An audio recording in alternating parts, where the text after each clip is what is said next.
विलंब क्यों हुआ वो भी बता देते। विलंब इसलिए हुआ कि देश में आज एक मेला चल रहा है। पिछले 8 साल देश में बेरोजगारी का मेला चल रहा था, वो किसी को नहीं दिखा।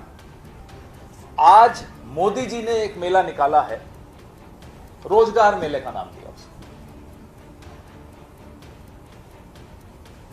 हर चीज में एक तमाशा करना। कोविड हो तो तमाशा,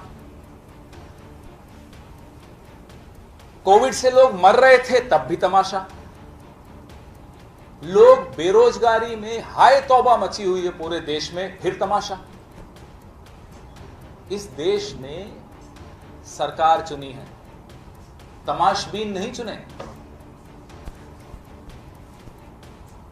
ये तो धन्यवाद है भारत जोड़ो यात्रा को कि बेरोजगारी शब्द नागपुर वालों को भी थोड़ा थोड़ा समझ में आने लगा कि हां बेरोजगारी है, नहीं तो आंखें बंद थी सबकी, कान बंद थे सबके। और प्रधानमंत्री जी को भी समझ में आया कि बेरोजगारी वाकई एक मुद्दा है।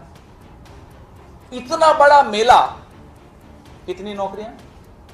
75,000। वादा क्या किया था? अगर वादे पे हम जाएं तो 16 करोड़ नौकरियां पिछले 8 साल में मिलनी थी, उसका हिसाब दे देते मेला शुरू होने से पहले।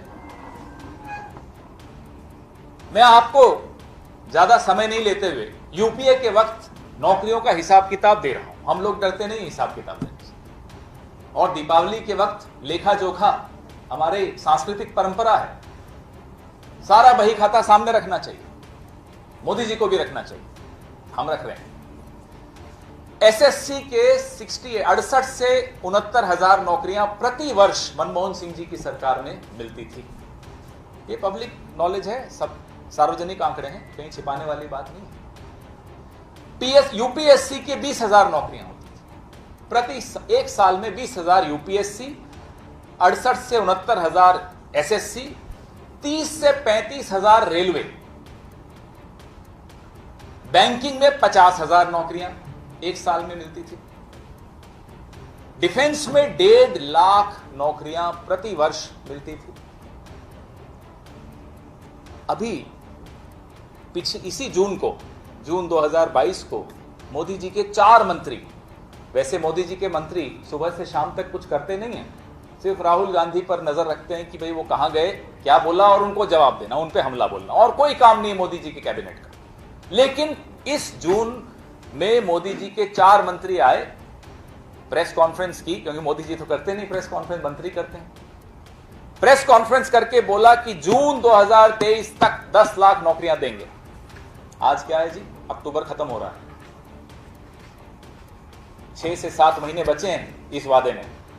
आज मोदी जी ने भाषण में कह दिया दिसंबर 2023 तक 10 लाख नौकरी, वो भी समय आगे बढ़ा दिया।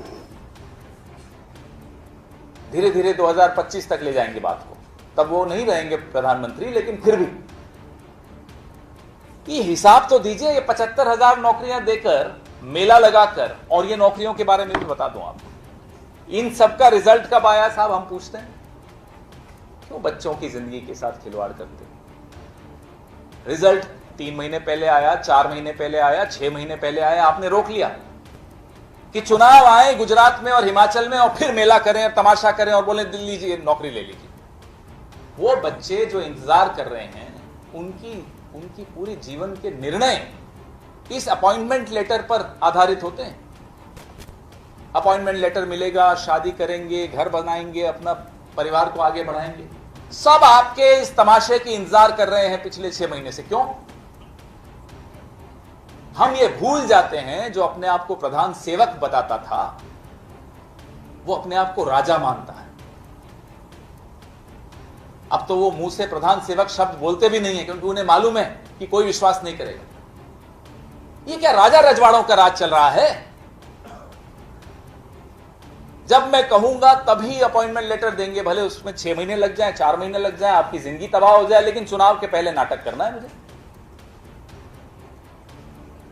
ये एक लोकशाही है। लोकशाही में आप अपने आप को कुछ भी माने, आप हैं जनता के सेवक। एक वोट पे आपको जनता बाहर कर देगी। उस जनता को, उस नौजवान पीढ़ी को आप मजाक में एक तरह से उसका जीवन बर्बाद कर रहे हैं। आडवाणी जी ठीक कहते थे, हम उनकी बातों से बिल्कुल सहमत कभी नहीं रहे, लेकिन जो उन्होंने एक शब्द इस्तेमाल किया था अपने चेले के लिए, ये इवेंट मैनेजर है। आप करिए इवेंट, जो करना है करिए, सरकारी खर्चा है, सरकारी पैसा है, बर्बाद करिए, जनता देख रही है, लेकिन नौजवान का जीवन तबाह करने का हक आपको किसी ने नहीं दिया।